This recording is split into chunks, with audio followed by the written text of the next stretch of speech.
You're listening to this podcast, so I know you've got a curious mind. Here's a helpful fact you may not know yet. Drivers who switch and save with Progressive save over $900 on average. Pop over to Progressive.com, answer some questions, and you'll get a quick quote with discounts that are easy to come by. In fact, 99% of their auto customers earn at least one discount. Visit Progressive.com and see if you can enjoy a little cash back. Progressive Casualty Insurance Company and Affiliates. National average 12-month savings of $946 by new customers surveyed who saved with Progressive between June 2024 and May 2025. Potential savings will vary.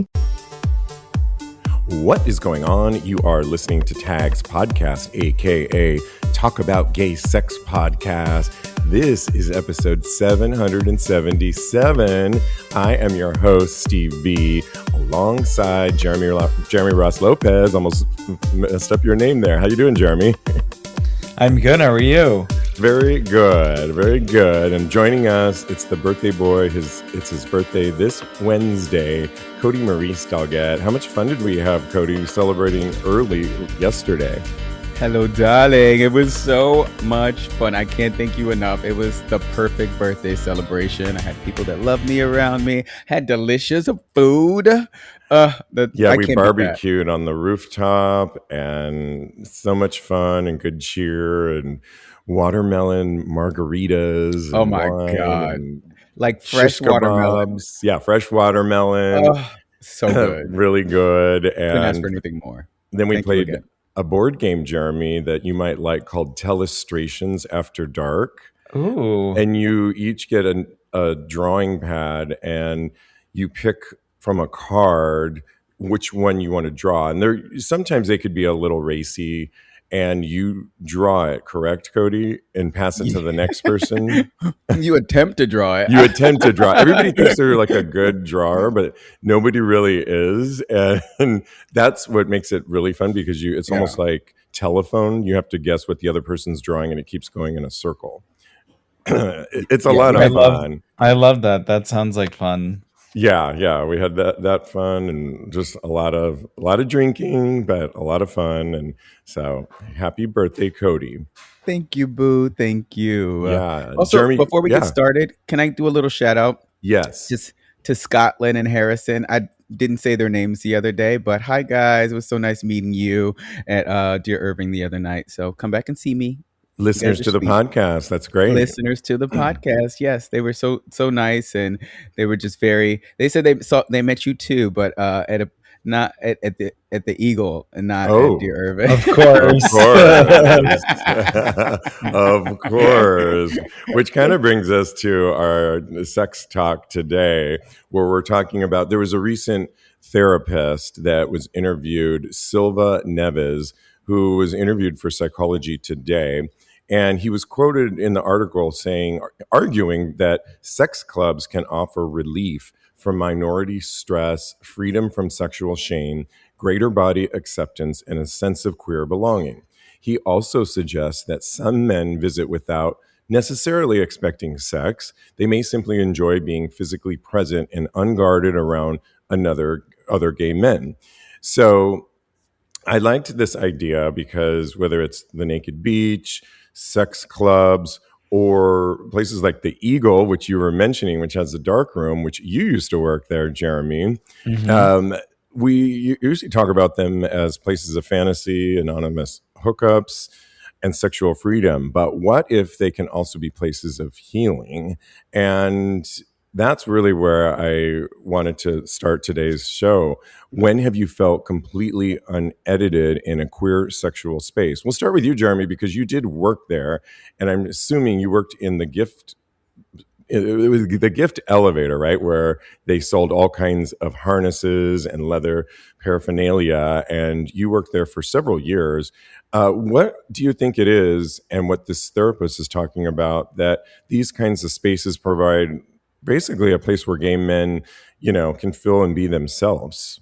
I mean, I think one thing specifically about there is the fact that it was always an interesting crowd, and it attracts so many walks of life. And one thing I can accredit to like being there for all those years was all the good friends that I made, and just so many interesting people that you come across, and private events that people had, like one company closed it down for Christmas, and they had like a whole disco like fashion-y party, and Oh, that was fun. amazing. And Ooh. I mean, it was just such a cool space. It is such a cool space, and makes people comfortable and happy. And now it's even like bigger and better than before with the whole dance floor thing that wasn't even Yeah. a thing when I was there. But it's just an awesome space, the rooftop and everything. I mean, it all together, it's just awesome.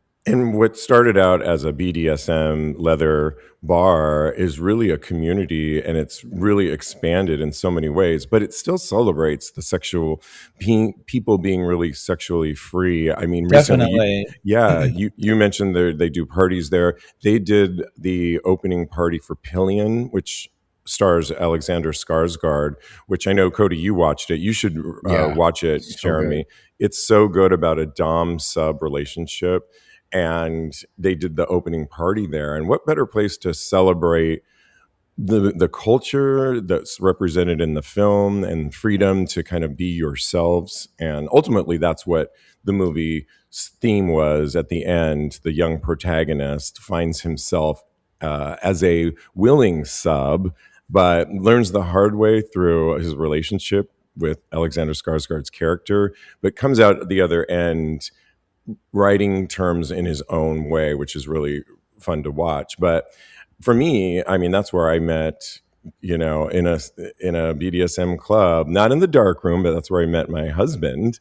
And we go there to really find our community. I mean, we went late last night, Cody, and after your birthday, really just to kind of get that fix of community. And yes, we did have a little bit fun too there, but as Diego's giving me the eye roll over there on the couch. But, but what is it that you can think of, Cody, about spaces when you're surrounded by men who already understand basically the assignment?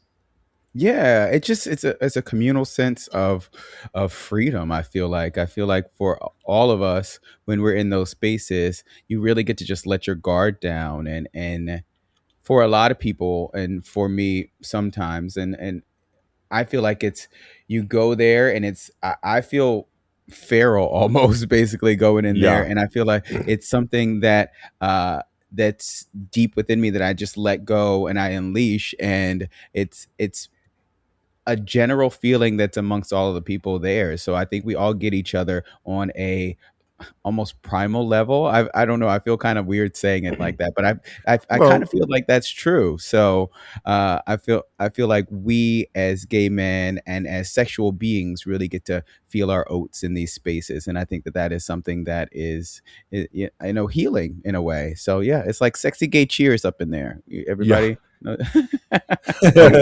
Well, I mean, we mentioned, Jeremy, that you worked in the gift shop that was in an elevator. Did I tell you that it moved downstairs to a proper space on the first level now? It's actually Oh no, I didn't know that. yeah, it's right adjacent to the dance floor. It's this shop now that is not much bigger than it was. It's maybe like one more size of an elevator wider, but at least you're not stuck in an elevator anymore. Although that was kind of the fun and the It allure. was kind of the fun. I mean, it's a freight elevator, so it did go Yeah. back and forth, but I mean, now it's stationary. That's cool too.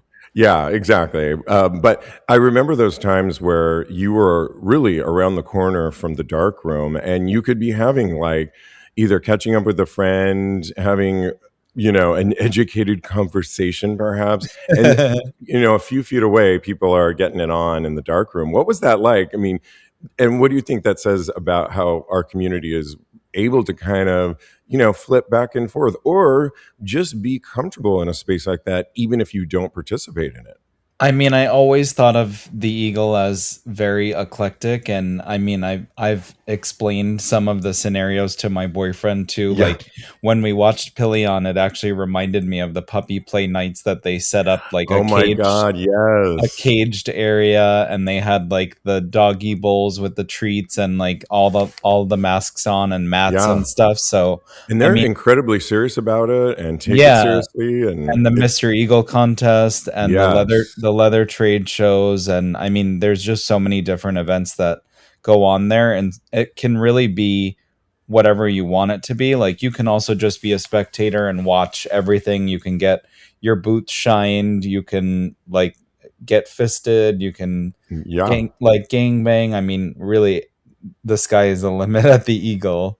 Yeah, I think a lot of these spaces, what they offer us too. It's funny. I was just talking to a neighbor friend of mine who had his family in town, which he was very happy to have his family in town for a week, but he was really itching to go out. And he said, if I can sneak away, I'll text you. Because I think even when you're with your loved ones or our straight friends and allies, we really also want these spaces where we feel comfortable, where we feel part of our community. And I mean, even places like, nudity can eliminate some of that social hierarchy. When Cody, we've gone to the naked beach, and Yeah. I was just talking to another friend of mine. He's not gay, but somewhere in between. And he was like, why are always the gay spots on the beach so crammed together in the straights? And I said, well, we've been pushed over to that area. I think we feel a communal sense when we feel safety, right? Safety in numbers. Yeah. But what is it about like the naked beach when we're at the gay area? Does nudity eliminate some of that hierarchy that you can think of? Well, yeah, I think so. I think we're all on the same basic Yeah. level when we're all naked. I feel like a lot of things can be shed, a lot of pretense, definitely, because it's very vulnerable being naked, especially on the beach, out in the sun where everybody can see you. It's different than being like in a dark room and being naked. So you're everything is on display when you're naked on the beach. But yeah, so I think that is kind of leveling. And then the 12 inchers, I think that Oh yeah, they're a you little can bit see that higher a on the mile social away. status. Yeah, that's true. So, Yeah, but they're the only ones that have a leg up, literally a third leg up. third leg up. Yeah, I mean, Jeremy, you were just over the past weekend in P Town, and you mentioned you offline that you went to Boy Beach. Is it called? Mm-hmm. And is it surrounded just by only men for the most part? And what's that feeling like just to be around community?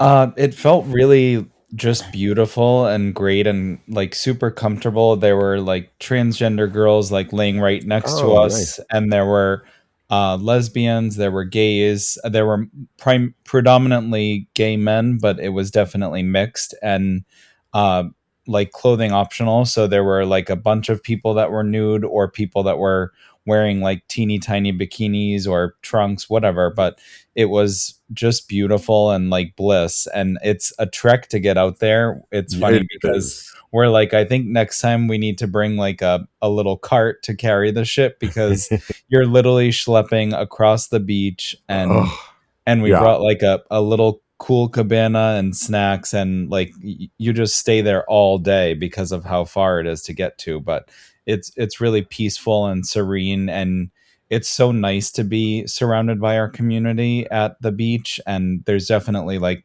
no kids around, and it's an adult environment for sure. Yeah, I mean, I mentioned they usually push us to the far end, but that is also what makes our spaces so special, I think, is when Mhm. they are so removed. And you can, we mentioned on a recent episode, where do you want to wear Speedos or the trunk? And that's when I want to either wear nothing or my skimpiest, and I feel really comfortable being amongst my gays and, of course, transgender and all of it, all in one happy place. I love all that.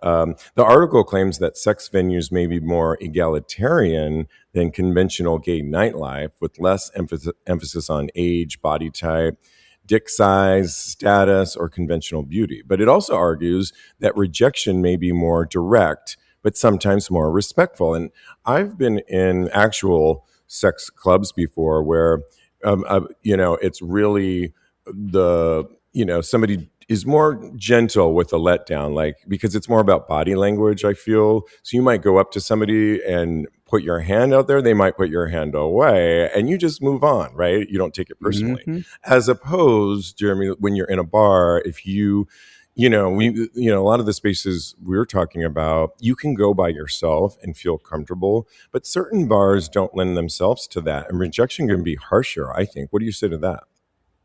Yeah, definitely. I think it's really just the environment that um, makes you feel comfortable, and also being at like sitting at a bar specifically, I feel like is more comfortable if you plan to go out alone. Yeah, yeah. I mean, Cody, you've been going out more, even by yourselves, Yeah. which has been. I love when you tell me, "Oh, I went here, I went there." What do you say to certain traditional gay bars as opposed to more sex positive spaces that make you can feel more comfortable and freer?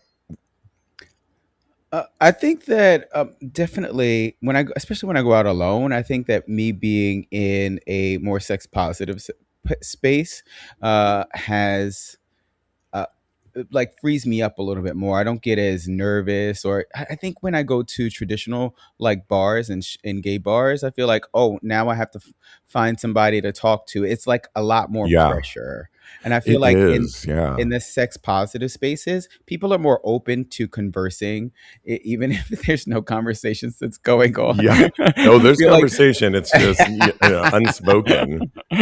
exactly. There's body language that's going on, darling. So yeah, I feel like for the sex positive spaces, people are more willing to get to know you. And in like traditional gay bars, people are I don't know, standoffish is the word that I'm looking for. But I think that people go to traditional gay bars with their friends, and it's not necessarily closed off, but they are Yeah. there with their It's friends, and they're there to yeah, hang out with their it's friends. very clicky, the environment. Definitely clicky. But I I wouldn't wish you. say in a like exclusive way. Not for I mean like the people that I'm interested in. I Oh would no, say I it's mean exclusive. they say like sectioned off like to Yeah, it's themselves. it's like naturally that way. I feel like if I go up to a group of people in a gay bar, which I don't know if I would even do that, they would Right. still they might be willing. I mean, are the But claws going to come out? But and I think you. I see both of your points, and you're both saying pretty much the same the thing same too. thing, yeah. It's that I've been in. I can think of a bar here that's not doesn't have a back room or any of that. It plays a lot of fun gay music, and you're right. I don't know that I would maybe go like happy hour by myself, but I wouldn't feel comfortable just roaming into random tables and talking to groups of people. It would just you don't feel that, but it's not that they're being standoffish, but it's just a different vibe, I think. And so, one of the article's more interesting ideas, I thought, is that love and connection do not have to exist solely inside, basically traditional romantic relationships.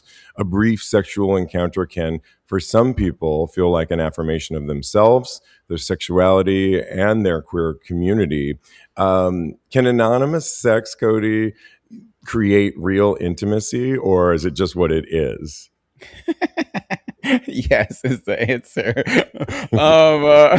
Yeah, definitely. I've had several hookups, especially recently, that have turned into like Oh, me getting right. to know that. Oh, right. That's all I'm gonna say. Oh, Oh, right. that's all we're going to say. Yes. Maybe we'll elaborate in a new an episode down the line. But right now, I'm keeping it close to the chest a little bit. But yeah, so I've had more than one experience like this though, where I met somebody in a bar, and either we became like friendly or we just continue to hook up. And I think that real intimacy can happen and be established even when you're just in a bar hooking up with somebody. Yeah. I mean, I don't know, Jeremy. Can there be intimacy, tenderness between two men who never exchange names, or are we reading too much into that? I don't think so. I mean, for me at least, I kind of separate the two. So I feel that it, I I remember just like for anonymous situations, I don't feel like they were very intimate. They were, I at least like somewhat, I felt somewhat cold Yeah. and I don't know, just like a little bit more disconnected than intimacy. Still hot, but just not the same. And maybe that's me just like compartmentalizing them separately, but I don't find intimacy with not knowing someone like a little bit better. And I feel like the anonymous thing, it is just anonymous and not more than that. Yeah, even when I've tried and had somebody over for a hookup and thought, wow, that's, the brief conversation that I did have with this person, and the sex was hot, that maybe there could be something. And 99.9% of the time, we didn't even when we exchanged numbers, nothing came of it. And I think it's just how the situation is built, at least for me. And I mentioned, it's how I met Diego was at the Eagle, but I met him standing at the bar and we had a full on lengthy conversation and I found out all about him. And we may have gone to, the bathroom stall a little bit later, but it wasn't until after I already got to know him. And then I wanted to know more. And then we went on a date. So, yeah, I agree with you. For me, at least. But you sound, Cody, like you might. You've had situations like this where it's led to something. Yeah, I mean, anything is possible, and as far as as far as when it comes to romantic situations, sexual situations, there's room for so many things. So I used to be, I used to compartmentalize things uh, before, especially when I was a little bit. Yeah, I used to compartmentalize things. I'm gonna leave it like that. And I think that me being more open to things, I learned how to maybe compartmentalize in a different way, not necessarily put it in. Maybe I made more compartments. Wow, that's mind blowing Wow. right I like, yeah. there. I mean, I think kind of what we're saying is there's always a therapist out there that will say, if you're looking for love, you need to focus on that and not confuse it with anonymous sex. And if you're single and being free, you have to just let that and not get caught up in having romantic feelings. And it's like, or like what maybe some of us are suggesting here is you can actually be open to all things. So a hookup could potentially lead to something, and you need to be open and willing to do that. Or and you could also still be putting yourself out there to find a romantic partner, and two things can also exist at once. And so I think the key is to be open, and then if you are looking for a connection, Jeremy, wouldn't you agree? It happens when you're least expecting it. Oh, definitely. I think it's one of those things that you can't necessarily plan for, but it is good to just stay open minded at the same time so that you're willing to accept it if it is there. Yeah, I agree with that. I mean, and then if we were to talk about what makes a sexual space feel truly safe, is it consent and respecting a no, Cody? Oh, yes. Consent is key. That's number one in these spaces. Nothing is worse to me than having some guy be really pushy and me having to, like, if I swat your hand away, then that should be the sign for you to not progress or try and take it any further, because I'm not interested. And like, that's okay. There might be a person that's interested, like literally half a foot next to me. So, Yeah, uh, like, there's no reason to be pushy in these situations. We're here, we're all for the same thing, basically, especially if you're in the dark room. yeah. So Consent is real. Consent is real, it's super key and super and crucial. absolutely. And on the other hand, what makes sexual spaces truly safe, Jeremy? What about knowing your personal boundaries before entering? Is that important? Oh, definitely. And that's something like Cody saying if you make it known, then you like protect your peace and you keep yourself like only in the like wanting situation and not letting people just do whatever they want. Because I think a lot of times in certain sexual spaces, people do assume that they can just do whatever they want, or we're both men so they can just feel or touch or like treat people however, and Yeah. that's so not the case. And then I would layer into this what I've learned in my relationship, couples negotiating rules beforehand. And Hmm. we've learned that in our relationship on, trigger points and what the not rules, but what works within our relationship. And I never forget when I was working for Vakaya and I was greeting people as they were getting on a gay cruise. And we had these dog tags for a dog tag party going. You could put a red, green, or yellow sticker on it, which indicated green, like I'm here, ready to mingle, free, open. Yellow, somewhere in between, and red was the off limits, right? I'm in a relationship kind of thing. And the couples that got into little snits or full on arguments based on who picked what color, and maybe they didn't discuss what they were going to do on this upcoming cruise, was like almost hilarious, but also kind of cringy and scary to see. Like, guys, talk this out before you get on one of these cruises. And this shouldn't be that serious, but it can be. And so I would definitely negotiate with your partner before you enter any of these spaces.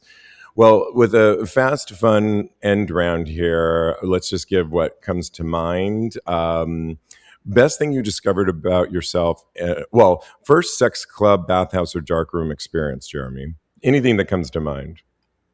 I don't know. I mean, it's probably honestly the Eagle, or it's like anything we went to when we were at the trade shows, like when you guys came to Oh, right. IML. For IML, International Mr. Leather in Actually, Chicago. you know what? It's before that. It is the Black Party. Oh my God. Because that's steamy. Because we had a trade show for the Black Party, and I went Rose. to Roseland Ballroom before that closed. And so that was probably, I would say, the first time I had gone to something like that. And that was like the upstairs, like crazy connected different little tiny rooms. That was definitely the first one. Yeah, I've had so many over the years, but I can think of one that comes to mind. It doesn't exist. It was Vauxhall, I think it was called, and it was in London. And I remember being with my sister and my mom on vacation, and I decided to sneak out at 1 a.m. to go to this. And they warned me when I got into this sex club, basically with a bar in there, that there was only 1 hour left and it was naked night. And I said, well, I could do that. I can take all my clothes off and put them in a trash bag. And I just thought it was so fun and interesting to stand at a bar talking. And, you know, the Brits are very friendly. You can go by yourself. And I was just standing there buck naked, having a beer with total strangers and having regular conversations, which was great. And then meandering around to the slings and all the fun and kind of rinse and repeating it. It was very fun. I wish it still existed there. But how about you, Cody? What's one of your most memorable first sex club, bathhouse, or darkroom experience? So it would probably be, I went with my then boyfriend in my 20s, and we went to Toronto, and then I think we went to Steamworks there, and it was just so hot. We were having sex we only had sex with each other, but we were having sex in front of people, and that's when I discovered that I was an exhibitionist. So it was really, really hot. Yeah, it was fun. And we went back home and fucked more. So okay, yeah. I mean, that was going to be one of my other things. Is it fun to go with a couple? And you just, check that box and there it is. Proceeded to then have more fun and learn something about yourself. So all really good. Great way to end this segment. But we want to hear from you about what we've been talking about sex spaces and how you feel community and comfortable. Let us know. We'll continue the conversation. We'll bring it over to our Patreon page all week long and maybe read some comments on Wednesday when we're live at 9 p.m. Eastern Time. You can get the link for that show, Tags Live, at tagspodcast.com. But go to our Patreon page, patreon.com/Tags Podcast. You can grab a free account, and that's where we continue the conversation. But it's time to get into hot topics. And I couldn't think of, there's so many out there, but the gays recently were having a debate online. They want a new, less cringy term for the making love. I get it when X user said, we need a word that's more romantic than fucking, but less corny than making love. And we need it now, they said. Wow. It sounded like me last night. But some suggestions came flooding in, like butt stuff. Okay. Somebody said, a shag, which is a British term. There's an Irish term also called riding, which can take a romantic edge, apparently. You can also call a sexy person a ride. a gender neutral term for a very fuckable person. I like that. A ride. Do you guys like that one? It's cute. Yeah. It's It cute. sounds like sounds like you're taking a drive down the street I though. know, I right? know, yeah. Maybe it doesn't have the oomph that it needs. For at least for us, it's a cultural thing. But then somebody said, "I think fucking is perfect." What do you say, Jeremy? Making love, is it cringy, or and is fucking to the other opposite extreme, or what? Yeah, I think so. I feel like fucking maybe with your partner only, but I mean, and then making love is kind of like too old school. I don't know. Yeah, I think I'm somewhere. I think I we use that term a lot on the show, Cody, like connected sex. And I don't say that to Diego. I have it in my mind that I want to have sex with him, and it's kind of one of us initiates, and we kind of take turns initiating. So it's almost like we don't use any of the words, right? We just Yeah. it's a body language thing. It's a vibe. It takes effort, but making love there was a 1970s movie, one of the first gay films, TV movie with Harry Hamlin, and it was called Making Love. And I just think of that movie and it's cringy. So, what do you say to this whole debate, Cody?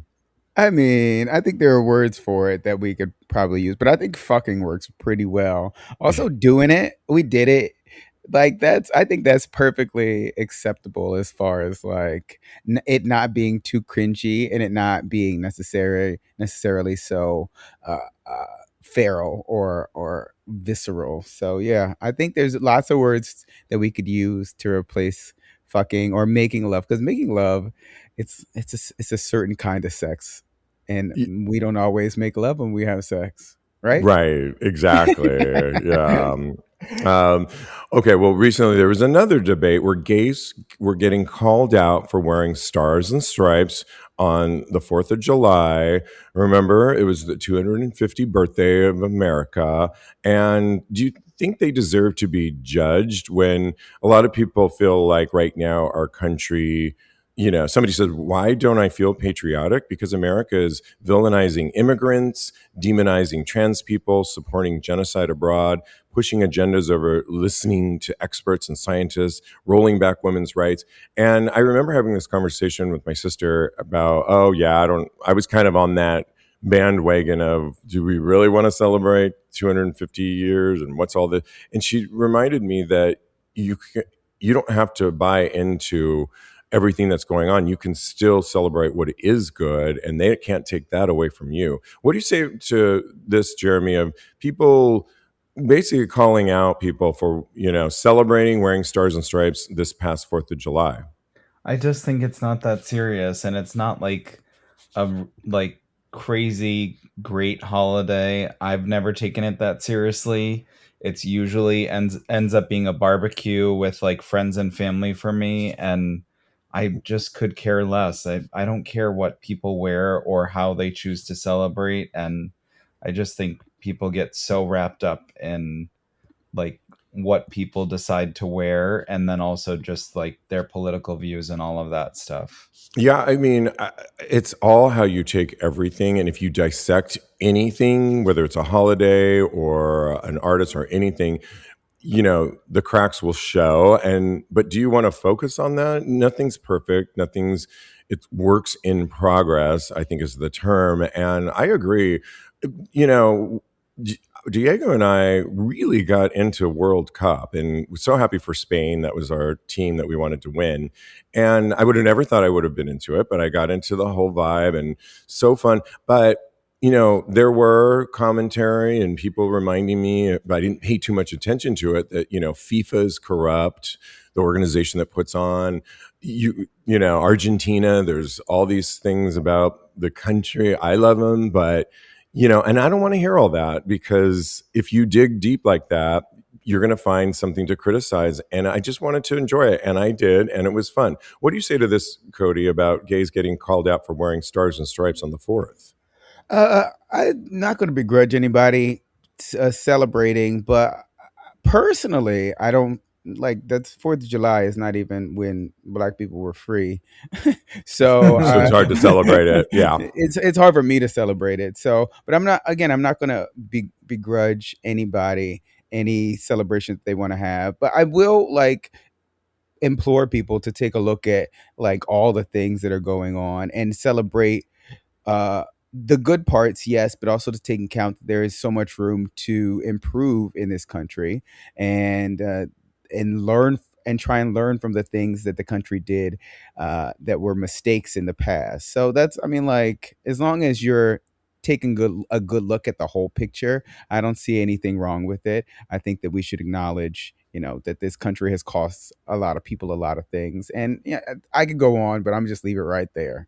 Yeah, I agree with you. I mean, I think back when you were talking about the Super Bowl and Bad Bunny and why he was the pick, and he was amazing. It was one of the most incredible Amazing. halftime shows ever, and people were up in arms. Not some people were up in arms that, first of all, they didn't really get that Puerto Rico is America, part of America here, and so there's that, and that and he was singing in Spanish, and it's like, yeah, we are a multicultural Spanish speaking.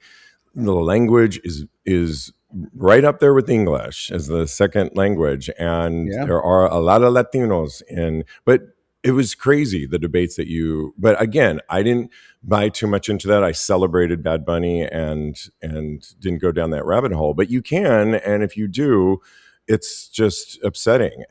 But yeah, no. Okay. Jim Parsons, who's currently on Broadway with Titanic or Titanic, I think is how they're saying it now. I went to an early stage read of it, and they were saying Titanic, and it's a spoof on Titanic and Celine Dion at the helm of it, and how she wants to insert herself into the Titanic, even though she wasn't born then. And it's hilarious, so much fun. And Jim Parsons is one of the stars in it. But in a recent interview on the All Out with John Dean series, he was talking about, he came out later in life. He says, I think a part of that feeling about the aging is that I don't want to get. I still want my chance to do certain things, whatever that means. I guess a part of me feels a little robbed of my youth in that specific aspect of being uncomfortably gay. In other words, he came out late, and he says, I feel like only in the past few years I have allowed myself to realize how much being gay shapes who I am and my entire life. I love that I'm gay. I really do. I don't want to be straight. I love my gay friends. I mean, we've been talking, Jeremy, about the freedom we feel in certain spaces, and you came out early. I came out, 20, which I consider early for me, early enough to Mhm. go out, right? But it sounds like Jim didn't, and he's making amends of that now, but he felt robbed. Can you feel compassion for people that come out later in life, but it's never too late, correct? Yeah, and I think he can make up for lost times in the memories that he creates now, and I think that everyone has a different story and path, and I think it you embrace when you feel freedom or when you feel comfortable. And I think it takes time to grow into yourself and grow into your gay and know like what you want and how you feel in certain spaces. And I think it's never too late to do it, and it's never too late to enjoy it and make the most of it. Yeah, I can. It's never too late for sure. I 100% agree with that. But I can feel for him a little bit too, Cody, because those early 20s when I was a young gay man in San Francisco with. I think I mentioned it on a recent episode where I surrounded myself with older gays, and they really enlightened me about the community and took me to spaces that I didn't know existed. And those were all those early years that I love to reflect on that really shaped who I am today. But I can see where what he's talking about. What do you say to what Jim's saying? Yeah, I definitely see that. Your 20s is kind of, well, especially for gay men, because your adolescence is, you're still, for me, and this was my experience, but I feel like it's a shared experience a lot of, with a lot of gay men in our generations. I'm not so sure about now because the kids got something different going on now. But anyway, but I think that in our adolescence, maybe in our teen years, we were still trying so hard to pretend to be straight. And then in my 20s was when I finally got to be myself, and I got to like make mistakes and do things that I never thought I would be able to do. And it was just so freeing. And it also I learned so much about myself in that time that it's kind of hard to replace that or replicate that. But I guess, you can do it at any age, but it has a different connotation to it. There's an amount of, I feel like, safety that you feel I feel like I would be less free doing that, but you never know. Yeah. It's his experience. I hope that I wish the best for him. I'm glad he did come out when he did, because it must be so hard and repressing to not be yourself 100% of the time. So yeah, Oh I'm my happy God. And for he is gayer than ever in Titanic. He him. I plays. love it. So remember in the original movie, think back, the mother of Kate Winslet, Okay. she's prudish, right? And wants her daughter, Kate Winslet, to go with, this rich, Barrett or whatever he is, Baron. And she chooses, what's his name? Oh my God, Leonardo DiCaprio, right? But it's the Mhm. mother. He plays the mother, so he's in a No. dress the whole time, and has some of the most hilarious lines in it. I highly recommend Titanic if you're in New York. I think it's here for a little bit longer, and it's, oh my God, laugh out loud. Diego loves this kind of humor, and it was almost as fun watching him laugh out loud the jokes as it was watching the show itself. But really fun, and he's great in it. So really fun. Here's something that I'm glad we all avoided was the cruise from hell, I'm calling it, when Atlantis cruise, the Scarlet Lady cruise was just, I mean, one thing after another. I don't know if you're up to date on this, Jeremy, but we reported that the Atlantis cruise, the Mediterranean 2026 cruise that set sail earlier this month or late last month, was supposed to go to, it was supposed to go to Turkey, when Turkey said, nope, we don't want your kind here. And they rerouted it to Crete, in Greece, and Egypt, which I then, of course, said, well, is Egypt really a good place? Are they really welcoming to gays? And of course, I was right. I didn't want to be right, but they then barred them from docking in Egypt. And if that wasn't enough, a 35-year-old Spanish passenger was removed from the ship after onboard security allegedly discovered he was in possession of and distributing illegal drugs during the 10-night voyage. Oh my Girl, gosh. again? Yeah. It's Jesus. just on and on. I think there's a few other things too. But what do you say to this? Are you glad you didn't buy a ticket for this cruise, Jeremy? Of course I am. I mean, I like kind of feel bad for people because it's like you're at least excited to be on that trip, and then it sounds like not super safe at the same time. I Yeah. remember we did talk about the port not wanting them there, Yeah. and I wouldn't want to be anywhere that they don't want me, or feel comfortable like being anywhere near where they don't want you. Yeah, it's funny, Cody, because at the top of the show, we were talking all about spaces we feel comfortable in with our people, whether it's on the beach, in sex spaces. And for all intents and purposes, Atlantis Cruise is thousands of gay men on a cruise, and you feel safe amongst your people. And then all of this goes down, and you're Yeah. left wondering, what do you say to this? I really want to go on one of these cruises. And now I'm like, Vakaya, choose Vakaya. I know, but I want to try both. I want to do both. I definitely want to go on a Bakaya You're cruise. greedy. You have no idea. Listen, you just got to get yourself booked as a performer, and you Yeah, can get and booked on all of them. then I can perform one time and then fuck the rest of the time. Well, I mean, usually these performance gigs is they use you like twice. You do two shows, right? Oh, So okay. you have plenty of time I to have could do fun, and that. yeah, Yeah. I could just, right. and meet lots of guys. That's what I want to meet, new friends. That's what I want to do on the cruises. But yeah, this seems like it's was a cruise from hell, really, like you were saying, because and I remember we reported on another one where this porn star got arrested for the same thing. And so I think that like the drugs is something that's very prevalent on these cruises, and so I don't Yeah, I know. mean, I don't know why people still to this day think that. I've gone on several cruises before, and when you're at the, the port or the where you initially, I'm going to sound so, I don't know how set sail, where the port, the docking station, there is police. They search everything, and I'm always surprised that people don't understand that. Not only are they, it's one, they have it, but then they're selling it, distributing it, which means you probably have to pack a lot of it. And we've all heard the stories. To think that people are still trying to get away with it is crazy, right? And internationally too, you might be under Yeah. international law. It's never a good thing. And yeah, I, yeah. I Were you mean, gonna say? Yeah. as many people as got caught though, that's like 10 times that have they've gotten away with it. So I That's Yeah. don't true. know. Yeah, right. Yep, that's true. Well, we love giving advice on this show, and today is no different. And we will give our handles at the end of the show where you can ask us personally for advice. But this one came from Reddit when they asked the question, what do you do when you run into a nearby Grinder profile that isn't a match? I was out, they wrote, for a walk near my place earlier today and recognized a guy from Grinder.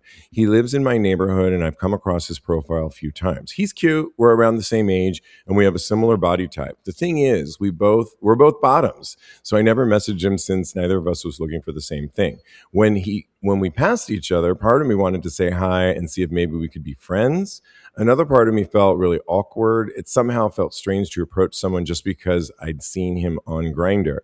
We're both wearing sunglasses, so there wasn't really an eye contact thing. To be fair, I'm pretty shy anyways and avoid eye contact with strangers. Is this a normal feeling, Cody? Have any of you been in this situation? We'll start with you. I'm always in this situation. I always see people from Grinder on the street. I say hi, and some like what's really weirder to me, like the Grinder situation. If we haven't hooked up, we've exchanged a couple messages. I just say hi, we wave to each other. What's really weirder to me, if I've had sex with you and you don't want to talk to me on the street, that is just strange. It makes me feel really weird. So you being weirded out about the whole should I talk to them or should I not talk to them? And you haven't even like met them in real life. That's fine. It's an awkward moment. Lean into it. Give yourself some grace. But if you've had sex with somebody, just say hello to them on the street because that is just miles and above like disrespectful in my personal opinion. Well, it's funny because I've never really done the apps much, didn't really have much success on it. So I would think it would be somewhat awkward, partly because I never really met them. It was like conversations on an app. So I would feel awkward because there wasn't a realness. Now they're standing a few feet away from me. I just, that whole dichotomy would feel awkward to me. I know it would. It just would. But the sex thing that I've had sex with, I'm so oblivious half the time. Diego will remind me, that's the guy that we went to his apartment. I'm like, oh, who, what, where, when? And when did we? Like half the time I can't remember. I don't even know who this person is. I'm so out of it with stuff like that. I don't recognize people. And he reminds me and I'm like, oh, okay. But half the time they're already like, you know, with not within eyesight anymore. So I think I'm okay with this. But what do you say to this? Should he feel awkward, Jeremy, or should he address the person, or just leave it alone?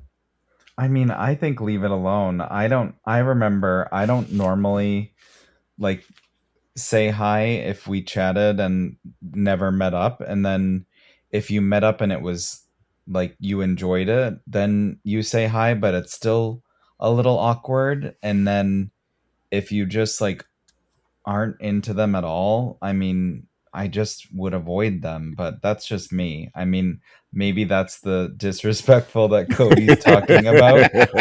I Can just you imagine though? I do Because they're not a remember real person. I do remember dodging people in person that I like ended up never meeting up with that I talked to online. Yeah, I mean, I don't think you owe anybody anything like that, but I Oh, hear you, exactly. Cody. Yeah, no, I hear, and I respect his opinion, and his feelings are valid. So I I'm think not with you though, it's admirable in many ways, Cody, because you are so successful on the apps, and you're participate in the app culture with it. And I think that's really good, that if you're going to, spend time on there, meet people here and there, whatever, have fun, then this other side of it is too, hey, if I see somebody, I'm also going to, for me, the app means then I'll also just give a nod or a hello or whatever. So Yeah. I can see both sides to it.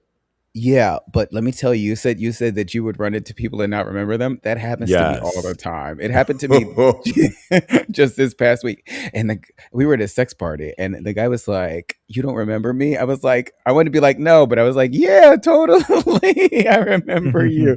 And he would not let it go. And I was like, it got a little weird, but whatever. Yeah, He's cute. I mean, people get weird like that. Yeah. And then, I mean, we exchanged information. So yeah, it ended up being a happy story, and we're going to hang out, I think, soon. That reminds me, I just like a couple weeks ago got this random WhatsApp text, right? And half the time, who's texting me on WhatsApp, right? Is this spam? And is this not for me? And they said, "Hey, I'll be in New York, coming from France. A blast." I think they wrote "blast from the past," and I was like, "Oh." And then they tried to jog I didn't even respond. And maybe I said something like, "Oh, okay." I don't remember. They're like, laundry room sex. You don't remember that? And I was like, wow, I didn't. And they said, how? And then they turned it on me and said, "How many guys do you have sex in their laundry room with?" Jeez. And I just ignored him and moved on. I don't remember that at all. Maybe that happened. Sounds like me, but but it also sounds like a million years ago. And would you in a million years ever just put that out there and then almost shame them for not remembering that? I don't know. Yeah. It's just, It's ridiculous. Exactly. Yeah. So blocked. Oh my gosh, so much fun with both of you. You can follow my co-host. You can follow Jeremy on the gram at @JRossLopez, @JRossLopez. Follow me on the gram. I am _Steve V. And definitely follow the birthday boy. I'm sure there's going to be some birthday pics. Your birthday actually is Wednesday. Yes, Cody? Yes, Wednesday is my birthday, the 22nd of July. Follow him at Mr. Maurice on Instagram and Blue Sky. And guys, in the meantime, continue having hot gay sex.